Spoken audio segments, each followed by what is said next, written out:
the Full Court Press with Eric Frandsen and Jason Walker. Welcome back to the to the show that we're doing right now. Following the local teams, breaking down the biggest games with in-depth analysis and team interviews. Join the show by calling into 435-752-1069 or text 435-339-0321. It's the Full Court Press. Pros, answer. Yes! Caught! Touchdown! Did he get it?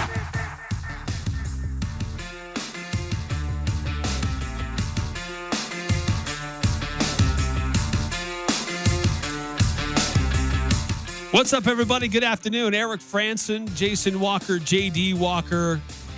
It's a Friday. We made it to the Friday. And we made it to the Friday. We made it to the weekend. That's what I meant to say. It is the Friday. Yes, a lot going on this Friday. Homecoming football in Mountain Crest and Ridgeline. Is it homecoming in Bear River? Or was that last week? I'm not sure. I can't remember.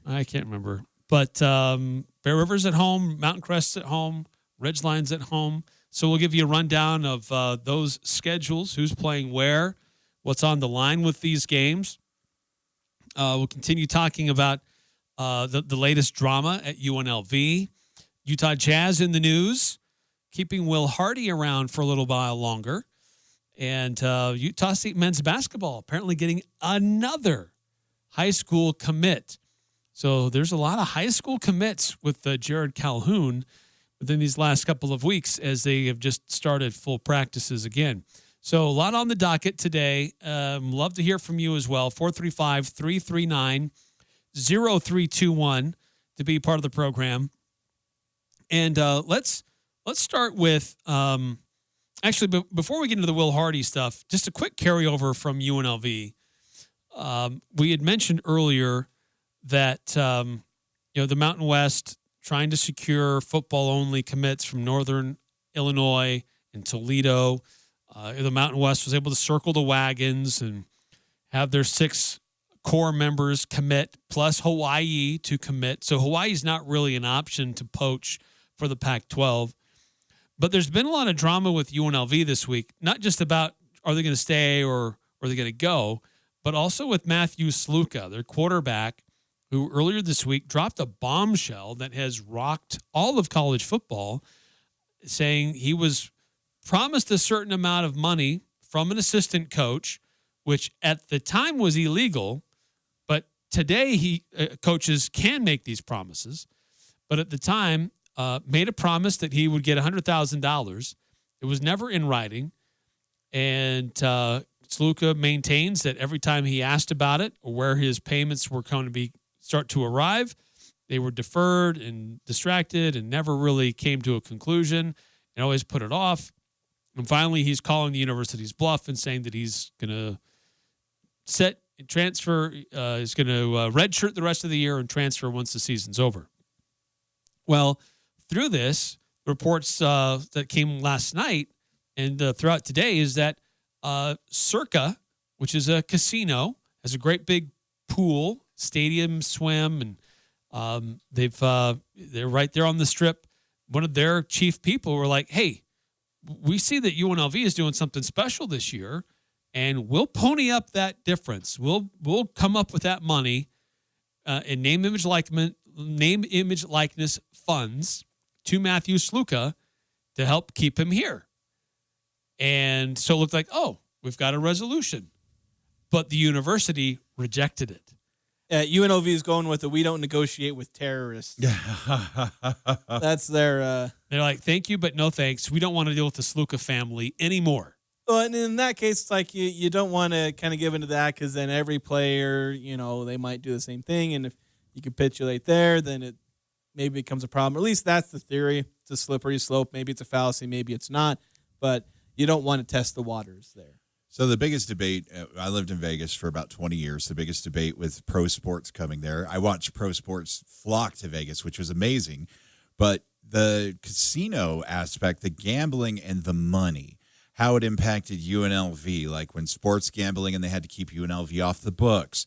They couldn't do that. And now with NIL, and there's no real rules. Like the NCAA came out and made a statement, and that statement was kind of like, Yeah, there needs to be something done about it, but we don't really know what that's going to be. Someone over college athletics ought to have some rules in place to figure this out. Just not us. Yeah.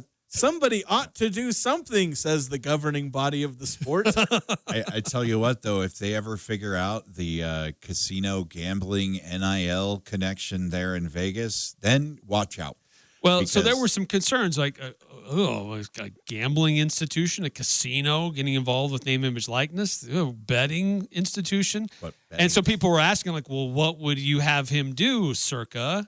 If you're going to pay him $100,000, what is it you would ask of him to do to fulfill this? And like, and their response was, we'd have him be a lifeguard at the pool. Hang Out at the pool for a couple Okay, hours. well, the pool parties in Vegas are legendary. Like thousands and thousands of people show up. So that's something to be there. But that's a very slippery slope. But gambling's everywhere. Like even on the ESPN app, you scroll to the bottom, it says, if you need help with gambling, call this number.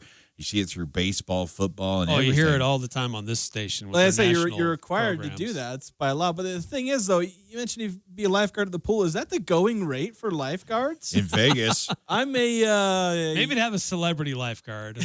Quote, air quotes. celebrity lifeguard. I was about to say, if that's the going rate for lifeguards, Eric, I might not be here next So week. part of this issue too is that well, With the bald head, you might need that's- some SPF 5000 there, buddy. that's right. Bring a good hat. So part of this issue too that's come out on this is that Coach Odom has said we don't want anybody in any position group earning more than their teammates in that group.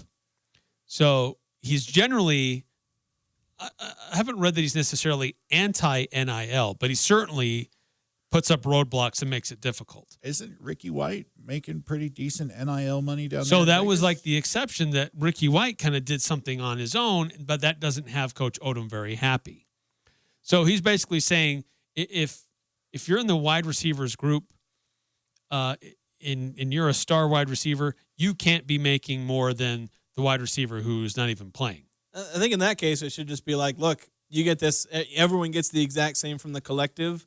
And if you can go market yourself somewhere else, give everyone the same salary, because that's what these NIL collectives are, is they're giving players salaries.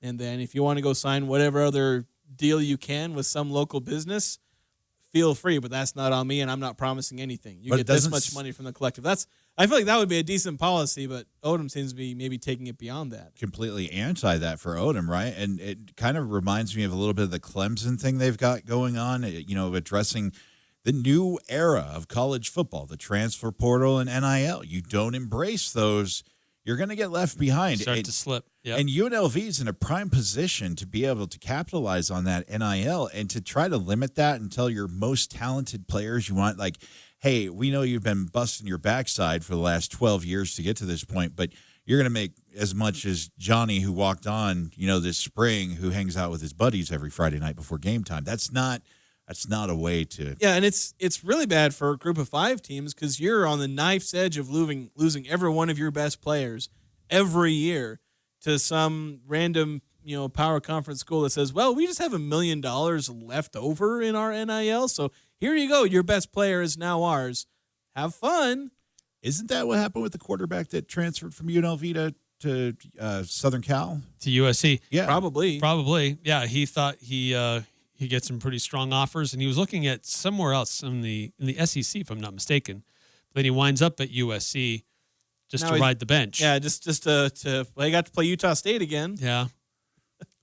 I mean, But- you go from that's the world, right? You can be a star at a place like UNLV, or you can be a role player somewhere else. But if I'm getting money, does it really matter? But for some, it does matter, right? I mean, do you want to have an opportunity to increase your profile, have a longer look? Because NFL scouts will see your tape. They will see you play. Do you want to be a star and perform well? Or are you going to go chase that bag and think, this is my only shot to get this kind of money because no other time in my life am I going to get that kind of money unless I develop into a nice professional career outside of football. And Sluka, like all intents and purposes, not going to play on Sunday in the NFL. No. This was his chance to do it. So if there was something there that was promised, and I mean, we may never know the full story until ESPN does a 30-30 on it, but I don't know that. I mean, I understand him wanting to get it, but if he walked in there and demanded, like that's just not the way it is. But Odom's really kind of a throwback coach there with his view on NIL and stuff, and that could really hurt UNLV. Yeah, I'm more inclined to believe at least Luca's side, especially since he had another player that also left for unfulfilled promises, supposedly. Not necessarily NIL related, but with the way Odom's talking about this, it may seem like there was a rogue assistant coach who made a promise, and then Ryan Odom didn't agree with that, and so he just Barry Odom. What did Ryan. There is Las Vegas sports media is calling for a certain assistant's head on a platter, and he's been very vocal about it down there. So so it's just kind of it seems to just been a mix up there. An assistant coach thought they were going to try and get a big recruit. Odom, just going to say Odom, so I don't mix up anyone's names. Just didn't agree with that, and then they weren't on the same page. They make a mistake, and so you end up with this whole mess. So, but isn't it great that it's not Utah State headlines? Yeah, that's nice. It's nice that it's a different Mountain West team that is making the sort of negative headlines. Yeah, it's like, this player ditched because their head coach is skimping out on $100,000 so that he can keep having an undefeated season. Couple texts coming in 9315. I heard a story that UNLV did pay what he was told he would get, but he was not expecting that. It was a former coach of college athletics that had cred on this. And then Jason can get a lifeguard job part-time when he goes to Mountain West Media Day to use the money to bribe away the awkwardness of the situation. Yeah, just like every time we go up to one of the coaches, like, all right, you're Utah State beat, right? I'll be like, well, as Benjamin says, you're going to treat me nice in this interview. I just picture Jason after working a shift at the lifeguard pool doing the interviews, just bright red, like lobster red, talking to him. Just head to toe. Yes.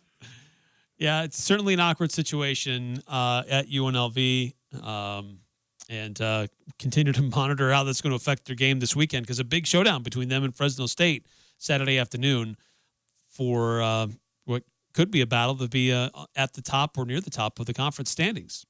When it's all said and done. They will be in a tie, whoever wins, no matter what, but that's only because there have only been about, after this week, 4 Mountain West games played so far. Yes. Then nobody's played 2 yet, so you're going to have 3 teams at 1-0. So it will be a battle for first place, but that's not true. in the way we usually think about it. Yeah, that's true. But big implications on the line for UNLV and for Fresno State on Saturday. Shifting away from that, the Utah Jazz held some media availability earlier today.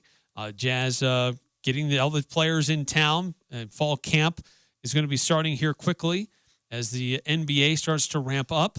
And the Jazz are in the news a little bit. The Jazz have extended their contract with Will Hardy, even though he's hasn't made the playoffs. They haven't really extended it. They exercised their option. Yes, that's true. So I didn't realize coaches had options on their contracts.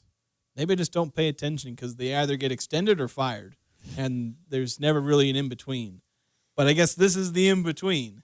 Right. Like, we're going to give you another year. Or I guess the contract, it kind of technically is an extension, but it's picking up a 5th-year option, kind of like an NFL quarterback. But it'll go through the 26-27 season. So another 3 years, I think, is what it'll be. Because we're at 24-25, 25-26, through the 26-27. So that's 3 seasons, including the one we're about to have. Right. So he's a young coach, second youngest in the NBA. He got dealt an interesting hand where the team got stripped down to its bare bones when he arrived, and looked like they were starting to build it up, and then they traded it away. Then they started to build it up, and then they trade him away. So they're definitely leaning in on the youth movement coming into this season. But this is a signal that the Jazz front office, they believe in what he's doing and trying to develop the players that he's given. Yeah, and it's an interesting situation with Will Hardy because the trend, every situation that I've kind of followed where you have a team that eventually builds itself into a championship, like the coach during the rebuild process always gets fired, and the new head coach comes in, takes all the stuff they had been building, all the budding stars, and then they roll into being a championship contender. Steve Kerr was kind of that way. Quinn Snyder was almost that with the Jazz, took over for Ty Corbin. He was maybe going to be that. And I'm trying to think of other examples off the top of my head, but I can just think like somebody else does the dirty work. Somebody else takes the blame for having all these terrible teams. Then the new guy steps in and bam, they're the one that gets all the glory. Oh, he's a fantastic coach. Oh, he's such a genius. Look what he's doing, what the other guy couldn't do. Yeah, like look at what he's able to draw up when he has Kevin Durant on his team. Such a coaching genius. Look at that. He's got Michael Jordan on his team. He can do anything on the court. He can draw up anything, and every play he has works. All right, no Phil Jackson hate is allowed. I will stand up and die on that mountain as a Lakers fan. All right, I'll step away a little bit from that. But one comment that Danny Ainge did make in the announcement about this is that you can refer to, as we've said, Will Hardy's ability to develop his players. He says he does a great job of communicating with the players, building relationships one-on-one. Will loves to learn. He's had some great mentors he's worked with in the past. He's watching what other teams are doing. The communication is what separates him. So Jazz brass feeling good about Will Hardy and extending his opportunity to stay with the Jazz for several more seasons. Yeah, so we'll keep an eye on this. We'll see. The Jazz have been incredibly loyal, almost to a fault, with their head coaches. Yes. They just do not fire head coaches. Like the one coach, like one of the few institutions in professional sports that will side with the coach more often than they will the player, the star player. Yeah, or even the fans. Yes. Because Ty Corbin should have been fired about a year before he actually was. And they didn't even technically fire him. They just didn't renew his contract or whatever. So, right. And they were going to keep Quinn Snyder on, but Quinn Snyder just said, look, you guys probably should have fired me. I'm going to quit. So, and now he's with the Atlanta Hawks. So, if there's a team that won't give up on a head coach and will let them actually coach all the way through a rebuild, it'd be the Utah Jazz, because the precedent is obviously there. Now, speaking of a rebuild, this spring, as the Jazz were cleaning out their lockers and people were looking ahead to this offseason, what would this next season look like for the Jazz? Were they going to start building around Lauri Markkanen? Would they start to use that all that extra space that they had on their cap to go find talented free agents and build a roster? And basically the term from Danny Ainge was, we're going to go big game hunting. Well, here we are now, late September, and the Jazz really haven't gone big game hunting. Hunting season's over, man. And they've got small game, and that's even debatable if they got small game. I don't know. They traded for Russell Westbrook. Russell Wilson, almost there. Almost. I caught myself. It seems like they went big game hunting, but maybe forgot that they were actually supposed to bring weapons and show up to actually tag and bag something. So they showed up with a BB gun. Maybe even like a airsoft. I mean, come on. Sticks and stones. I know the big was keeping Lowry in town and that extension and everything, but finding him another guy to run with, it should be top priority. And I know it's hard because of the market and coming out. Fans of the new Utah Hockey Club will see a little bit of difference in the sports on how players evaluate where they stay. A lot of players will enjoy the Utah market, as we're already hearing from them. But getting a player to buy in, and maybe it's on that international level that we have, because we seem to have a vibe with international players that come here and really love the community and the fan base in Utah. So maybe we need to go big game hunting in Norway or Sweden or something like that. I think international players, you look at the international players, like all the ones who are like the players that just never want to stay wherever they're at, Kevin Durant, James Harden, they always want to move somewhere else. Kyrie Irving, they're all American or, grew up in America. All those stars that seem to be content where they are, Giannis, Nikola Jokic, Luka Doncic. Shea Gilgeous. Yeah, Shea Gilgeous-Alexander. He's Canadian, so he's international. This is technically. I mean, there's but they're all willing to stay where they're at. And I mean, Lauri Markkanen, he's international. So it seems international players are a lot more willing to stick around because There must be something in the American water that makes us never content with where we're at. Well, it's always chasing, and the NBA and max contracts and stuff are just outrageous with who's getting these big deals and stuff like that. But there are certain things that I just reach back into my life and pick out, like seeing Emmitt Smith in an Arizona Cardinals jersey, awkward.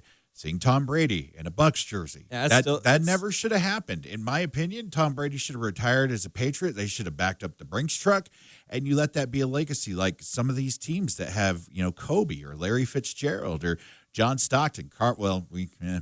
Yeah. It happened with John, but not with Carl. Yeah, well, you can have him back. Like, we didn't really appreciate him there in L.A. those couple years. And I didn't appreciate him being there, so we all agree. But Justin Zanuck kind of addressed this issue with big game hunting and Danny Ainge's comments in the spring, and kind of circling back on that and where they're at today. Danny, obviously the big quote from the end of season press conference was big game hunting, and maybe that was blown up a little bit, but tell me how that kind of... I was going to wear my elk shirt here. Tell me how that evolved, I guess, from, you're going April, May, June through the draft and then into free agency. How, close did you get? What was the market like out there? And then how did you ultimately decide to pivot to where the team is now? Yeah, you know what? I'm going to let Justin answer the big game hunting. All right. No problem. Yeah. I mean, first of all, Andy, the quote wasn't big game hunting if you actually read the entire thing, which I know you did. And you guys, especially our great beat writers, have been in the league a long time. You guys have seen how things evolve in an offseason, whether it's this one, the future ones. You can just take a look at what transactions actually transpired in the rest of the league. I think with this organization that we are extremely aggressive with pursuing any and all means necessary to make this a championship caliber roster. When those opportunities come up, we're ready for them. There weren't any. And so to sit there and not do anything, we've decided our plan was to completely throw our focus into our young guys and the best player on our roster in Lauri Markkanen. Lauri helps our young players develop. He's a developing leader. He's a guy that you can't have just a bunch of young guys trying to raise themselves. I think you've heard the quote, pups can't raise pups. So when that became apparent that we couldn't find the right pairings to add to Lauri, which we were going to do no matter what, we have to pivot the other way and develop our young guys.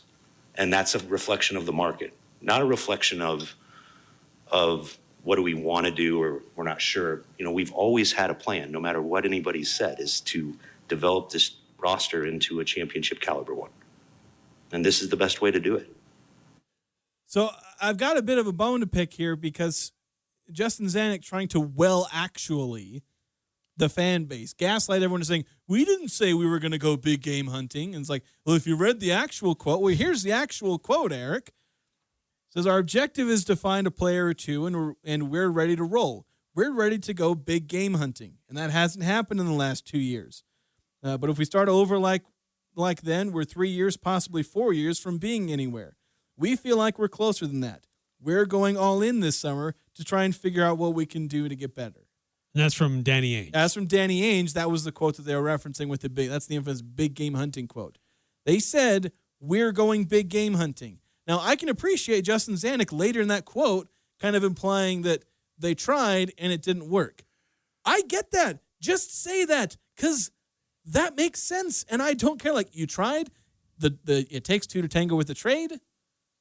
We're smart. You keep telling us how smart Jazz fans are, so just tell us that, and everyone will be fine. Don't gaslight the fan base and say, we didn't really say we were going to go big game hunting. The plan was always to go into the season with these young guys, even though in that same exit interview, Danny Ainge was literally saying the plan isn't to go into next year with 6 players under the age of 20. Like, that's another paraphrase from that. Like, don't lie to us about that. Just be honest like he was in the second half, and we're all fine and dandy. Big game hunting to me isn't sitting back and waiting for opportunities to come to you, and that's kind of what I took from that. He said none of the opportunities developed.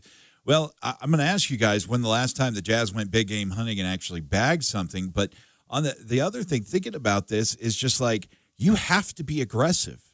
The moves that were made for Rudy and for Donovan were extremely aggressive by teams that were looking to make championship moves. Yes, a trade big like that that's lopsided will not be loved by the fan base, but you don't need the fan base's love to build a contender. You just want their support when you put the product on the thing. But don't tell me you went big game hunting and none of the opportunities came to you. That's like getting all ready to go out on your hunt for elk and then sitting in the truck and waiting for them to show up.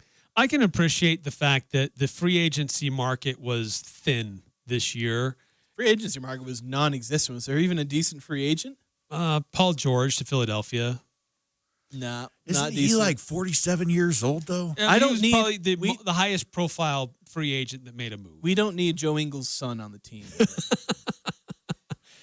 Well, so I can appreciate if Justin Zanuck just said, you know what, the free agent market just didn't look like it was going to produce what we thought. Well, the trade market too, because that's part of the big game hunting is trades. You don't really Right. sign anybody good in free agency anymore. No. That's how you backfill your roster. You get the stars through trades. And that's for the exactly it. Like with all this future trade capital, with young up and coming players, with a lot of cap room, if the Jazz really wanted to go get somebody and pull them away from someone else to come to the Jazz, they could have pulled it off. So it seems a little odd that he's like looking down his sharp pointed nose, like we weren't going to go big game hunting. You guys misinterpreted what we said, even though that's exactly what we said. So it seems a little weird the way he said it. Like the first part of his quote, it's like, come on, dude, we're not that dumb. But then as he keeps talking, I think he comes to realization like, okay, I need to kind of explain why things didn't happen like we thought they might in the spring. Just admit it just didn't work out. And then we have to lean into developing our young guys. Yeah, he had the dumb, stupid gaslighting quote to start, and then he had the more reasonable, honest, treat your fans with dignity response at the end of it. So kind of a bit of whiplash with that quote, to be honest. Yes, it was. Yes, it was. All right, more on that to discuss. Love to get your reactions as well. We'll also get into the busy night of high school football, who's playing where, how you can follow along. It's all coming up next here on the Full Court Press, 106.9 FM, 1390 AM, The Fan. This is Jordan with Primrose Home Care and Hospice, and I'm here with Barbara. Barbara, how did you become acquainted with Primrose? I had been trying to get another company to come and help me, and I had waited about 2 weeks, and I needed a bath. My neighbor suggested that she would make a few phone calls, and that very afternoon, Mark Stokes was sitting in my front room, and he said, "What do you need?" Primrose Home Care and Hospice. We're your home team. When grid failures and severe weather cause power outages, your business might take a hit, or at home, you could lose your refrigerated food storage. Generac Standby Power Solutions help ensure an uninterrupted power supply. Generac is the #1 brand of standby generators. Get yours today from Golden Spike Electric, your trusted source for safety and security. Golden Spike Electric, powering your peace of mind. Online at gsegenerators.com or call 257-3016. They also service other models. No matter what the conditions, DD Auto and Salvage can get your vehicle up and off your property. Now is the time to plan to make extra cash by calling DD Auto and Salvage and moving that old vehicle. Let them pay you for that junk vehicle. DD Auto and Salvage makes it so easy to get rid of your junker vehicles, paying you the most money possible. If you have metal, DD Auto and Salvage in Logan wants to pay you today. Call 787-1204. That's 787-1204 today. See store for details. This is Ryan, My Mattress. I have a little bit of a bone to pick with online bed-in-a-box mattresses. If value is the combination of price and quality, these beds are not a good value. They cost about $1,000 and they last about 3 years. That's not a very good ratio. At My Mattress, you can get a $799 Sealy Posturepedic that will last you 10 plus years. The best value is at My Mattress. Isn't it time to sleep exceptionally? Overwhelmed by Social Security and Medicare options? October 2nd at 6 p.m., Adams Wealth Advisors and Senior Benefits Insurance Services invite you to a free seminar that'll simplify these crucial decisions. Experts Jaden May, National Social Security Advisor, and Sherry Crosby, licensed Medicare agent, will help optimize your Social Security benefits and help guide you through Medicare options and costs. October 2nd, 6 p.m., come learn your options with Social Security and Medicare. Go to adamswealthadvisors.com/SS to reserve your spot today. Understanding your options makes all the difference.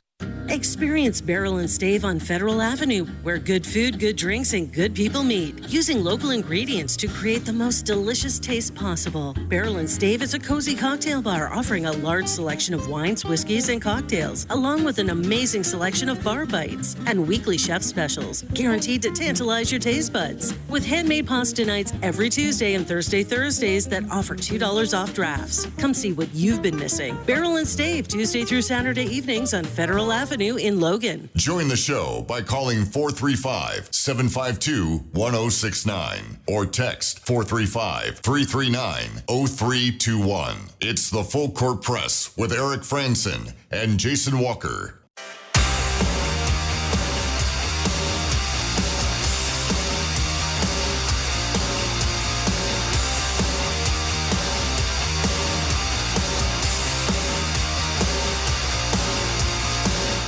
Stop in today with your prescription in hand. Let Crystal Vision fit your glasses to you. They'll fit your style with the glasses that they have in store. You go check them out at 14th North by Sportsman Warehouse. Better than doing it online because you can actually feel them, put them on your face, see how they look. But if you do prefer to look online, you can do that too. It's crystalvision.com. That's Crystal with a K.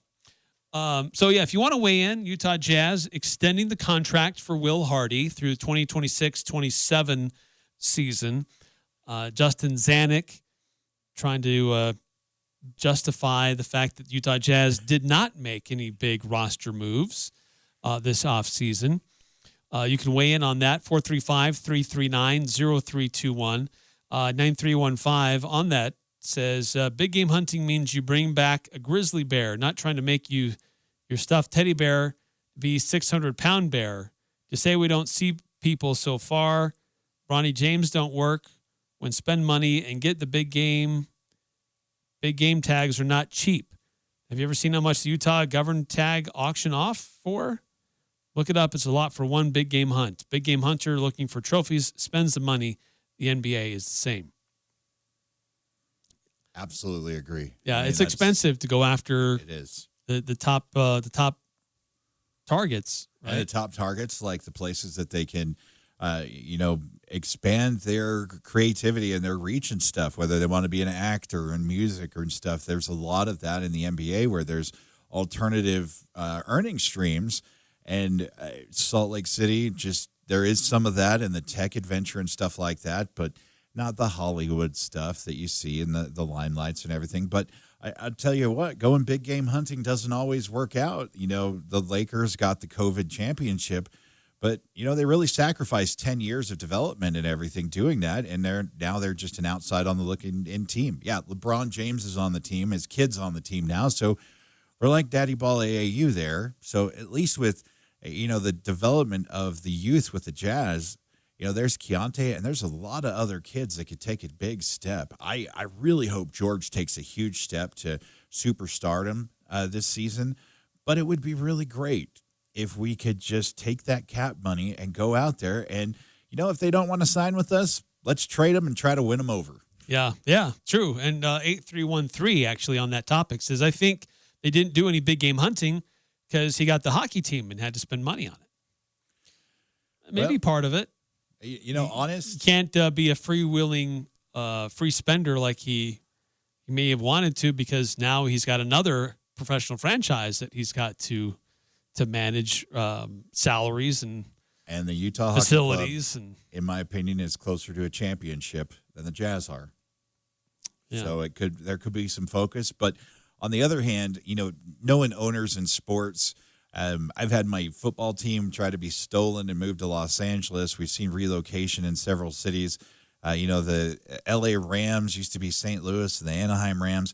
I really like what the Smith family does in their ownership. I really feel they value the teams, and that's why I'm kind of buying into this rebuild with Danny Ainge. I like what he did over in Boston, putting that dynasty together and things, and it's a little bit different challenge here, but I can see he's passionate about it. But I really think we have some of the greatest owners in professional sports in the Smith family for the Utah Hockey Club and the teams they own. Interesting comments, but whatever the reasons are, like there wasn't a big name player that joined the team in the offseason. So now they're just leaning in on the youth movement, which means it's probably going to be a challenging year, to say the least, for the Jazz. I don't see them competing for the playoffs, but it'll be interesting to monitor how they do develop and how these roles kind of change over time and who steps into these roles. And if it's the same roster in late February as it is in late October. And sometimes kids don't know any better. They don't know that they're supposed to wait before they shine. I mean, they can come out and start tuning it up. I mean, that's the cool thing about youth sometimes. So it'll be interesting to see what moves the Jazz make in the upcoming season to be competitive, and if we see some surprises. Shifting from that, big things going on tonight. High school football, Friday night lights going on around the area for Region 11 and beyond.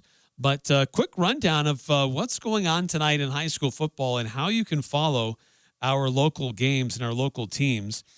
So let's start off. We like to go north to south, but the way it is, like I guess the furthest north game that we have is in Box Elder County, with the Bear River Bears hosting the Skyview Bobcats tonight. Yeah, Skyview with that game against Orem last week. I was locked out of my email, so I didn't get to vote, but I'm not sure if the whole offensive unit for Skyview was up for Cache Valley Media Player of the Week, but what an amazing game they played against Orem last week. Definitely great. Bear River, kind of a tough challenge for them out there, but wow, Skyview really showing some stuff, and the RPI out right now has them in third. So, I mean, really impressive couple of weeks from Skyview. Yeah, Bobcats have really moved up these last few weeks. Bear River, this has got a tall order ahead of them. They've had some games where their defense looks pretty solid and makes it tough for their opponents. Offensively, they have Reggie Haas is a weapon. Yeah, has moments where he can really break free and do some things. Bear River has had a hard time finding victories this season so far, but don't look past the Bears to make life difficult for the Bobcats tonight. So a couple different ways to follow this game. So for the fans of Bear River, it's on 104.9 The Ranch in Box Elder County, a local radio affiliate for the Bears for a long time. And it'll be Trent Carter and Josh Tyre on the call. And you can listen also. There's a way to listen on CacheValleyDaily.com. If you want to watch the game, you can do that, because Hurricane John Newbold and Rex Davis will be there with providing a video stream of the game on CacheValleyDaily.com. The audio of that game will be here on The Fan. So for any fans of Bear River who want to watch it, they just have to watch the Skyview stream to watch that game. But a couple different ways to watch and follow that game tonight in Garland between the Bears and the Bobcats.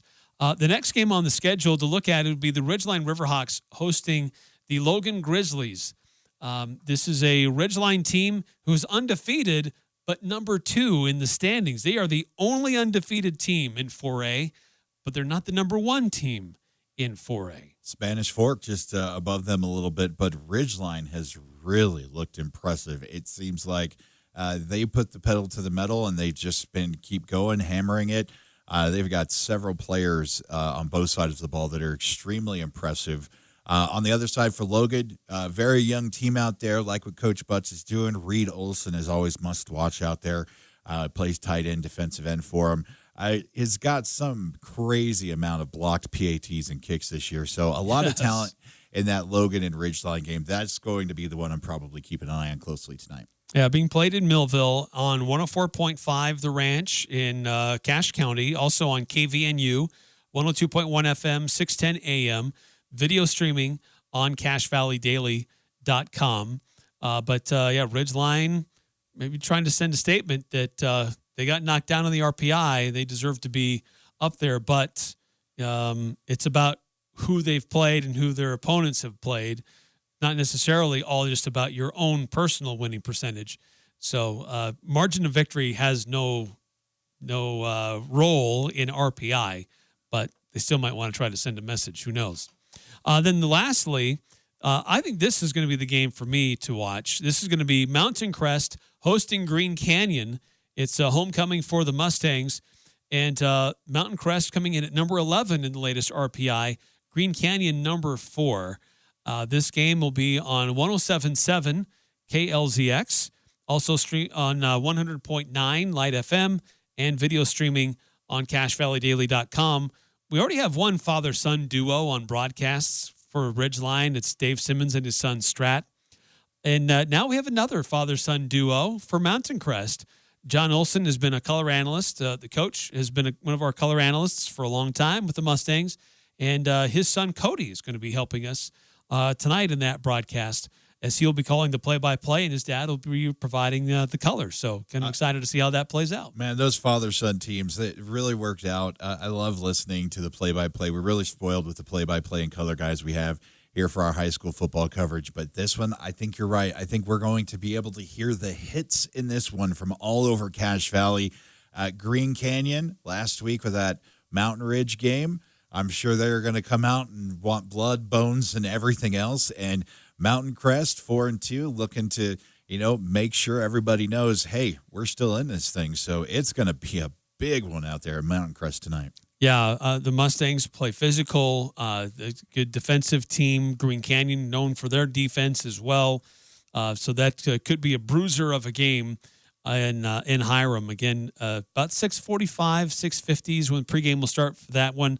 107.7 FM, also on 100.9 Light FM, and video streaming on CashValleyDaily.com. So, and not to be left out, but Westfield, they are hosting Spanish Fork tonight. So Westfield could do the region a solid by taking down Spanish Fork. Okay, number 1 in RPI.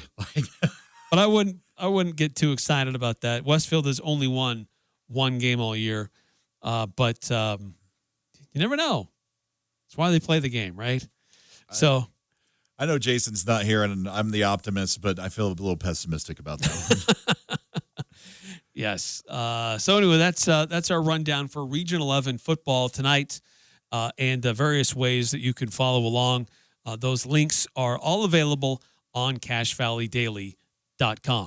All right, we're going to take a timeout here in the Full Court Press. When we come back, some news about the Utah State men's basketball landing another commitment, and the last game in Oakland for the A's last night started off pretty magical, ended in a bit of chaos. Yeah. We'll talk about that next here on the Full Court Press.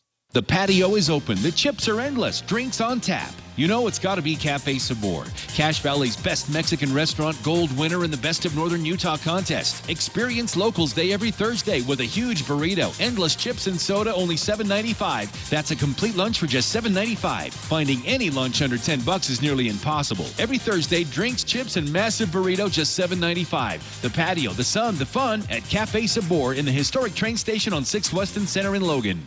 Spend less time at the post office. With Formax and Mint mailing systems from Les Olson IT, you can quickly, accurately, and easily process your outgoing mail and even save on postage. Fold your documents, stuff and seal your envelopes, print addresses, weigh and measure to apply proper postage, all with the click of a button. With multiple model options available, you're sure to find a Formax solution and Mint mailing device that perfectly fits your business needs. Les Olson IT. This is Jay with Daryl's Appliance. Here are the top 3 reasons to buy from Daryl's. Number 1, Daryl's has the best pricing and save more with exclusive mail-in rebates up to $600 extra. Number 2, introducing a 2-year parts and labor warranty on all appliances when delivered and installed by us. That's security. Number 3, if something goes wrong, Daryl's factory-trained in-house techs service everything we sell. From the service to the sale and install, Daryl's Appliance does it all. Daryl's, west on Airport Road, open until 6 p.m. on weekdays, 5 on Saturday. Disasters don't wait for a convenient time. When the unexpected strikes, call the trusted team at Blue Sky. Remember, Blue Sky is that same great ARS team you know and trust. This is Tom with Blue Sky Restoration. When disaster strikes, whether it's a flood, fire, mold damage, or an unforeseen accident, Blue Sky will clean up, repair, and restore your home or business like it was before. No disaster is too big or too small. For all your restoration needs, you can trust our Blue Sky team. It's the Full Court Press with Eric Frandsen and Jason Walker.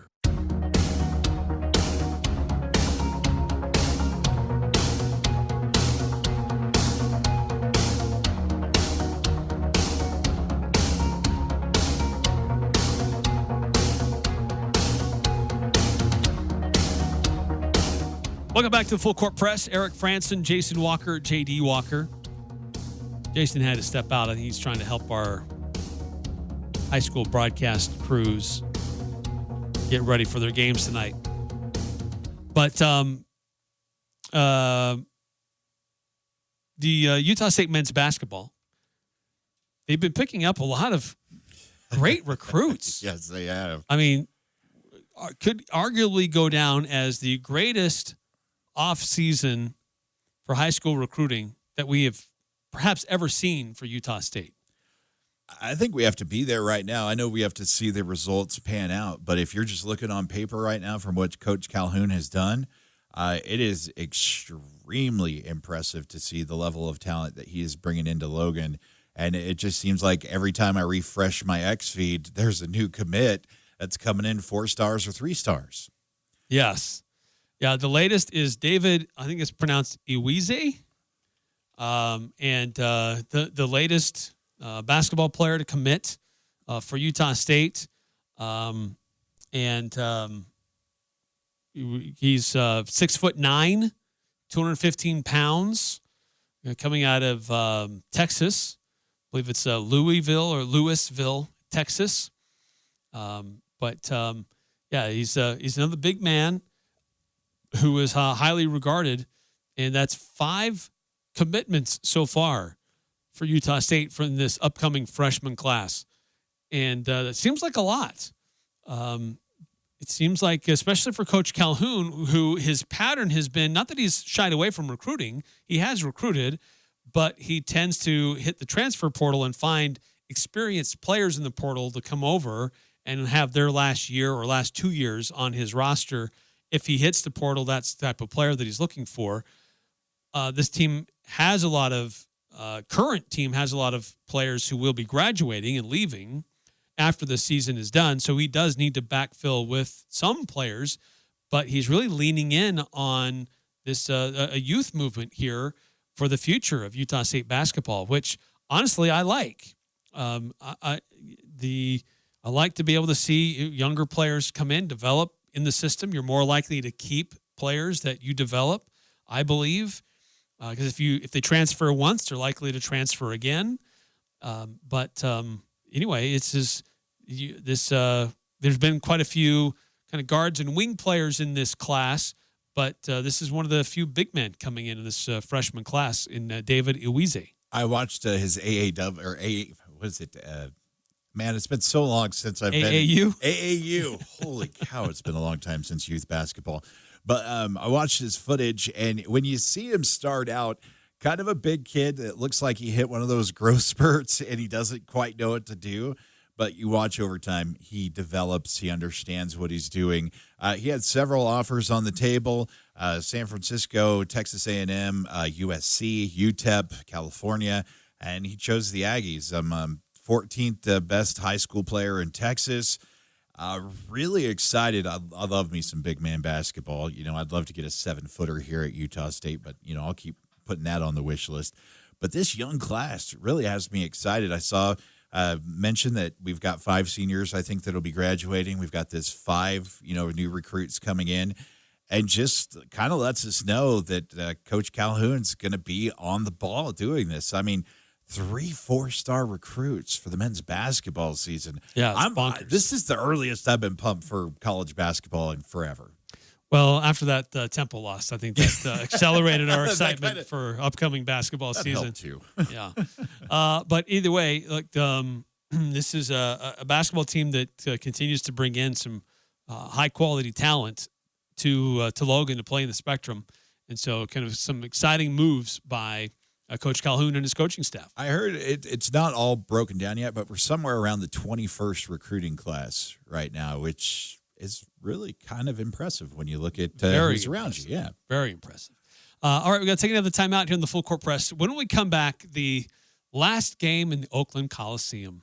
It started off kind of emotional, kind of a romantic goodbye to the history of the A's in Oakland, but kind of devolved into chaos at the very end. So we'll get into that and just kind of what's going on in Oakland. Why can't teams stay there? That's next on the Full Court Press. It has been said there are 2 seasons, football season and waiting for football season. Because we are Aggie fans, we'll be there when USU kicks off this new era with a new coach and a new quarterback. Locker 42 is where Aggie fans prepare for the game. T-shirts, hoodies, jackets, hats, and other assorted apparel, all emblazoned with the Aggie logo. Aggie fans are forever hopeful, dedicated, even resilient. Locker 42, a store for Aggie fans by Aggie fans. S.E. Needham Jewelers is where Utah gets engaged. Couples throughout the state buy their rings from S.E. Needham Jewelers because of our low prices, extensive ring selection, and extraordinary benefits and services with financing available. Go to seneedham.com to learn more.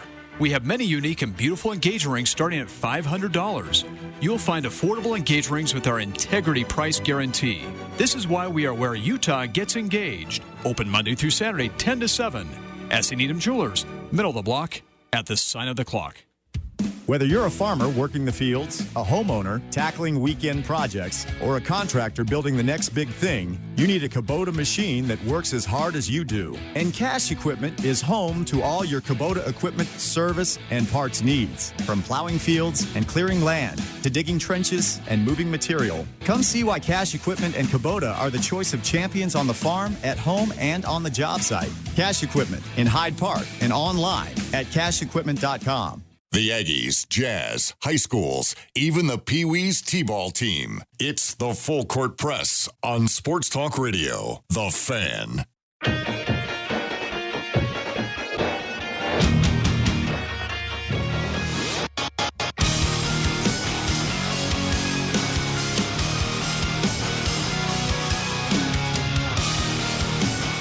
Welcome back to the Full Court Press. Eric Frandsen, J.D. Walker. The last day in Oakland. The Athletics, look, they had some great fan support in this last homestand. Sellout crowd last night. Former players out there walking around with the flag. They had former players sing the national anthem. An emotional moment with the grounds crew and their last time out there. Ricky Henderson was helping in the broadcast booth. Yeah, really cool, but it didn't have to come to this. And John Fisher issues this memo earlier that, hey, we tried Oakland, tries to list all these names and reasons. No, you didn't. This is all motivated by greed. You wanted a better stadium or stadium renovation, but you always wanted somebody else to pay for it. And I know they tried a couple different locations. This isn't just on the A's. Oakland as a city is also somewhat complicit in this because, look, people are upset with John Fisher and the management and ownership of the Oakland A's. But what happened to the Warriors? What happened to the Raiders? Can't we see a pattern here when multiple professional franchises say, look, this community isn't worth working with, so we're going to go somewhere where we'll find somebody who appreciates us and will work with us. So there's problems all over the place. There's some people trying to point the finger to John Fisher saying it was all greed and he's just trying to chase a dollar somewhere else. But it's not all his fault. There's a lot of blame to be spread around here with what's gone on in Oakland. When In-N-Out Burger, a California institution, says we're closing the Oakland store, they don't close stores. It was historical for them. They said it was because of crime.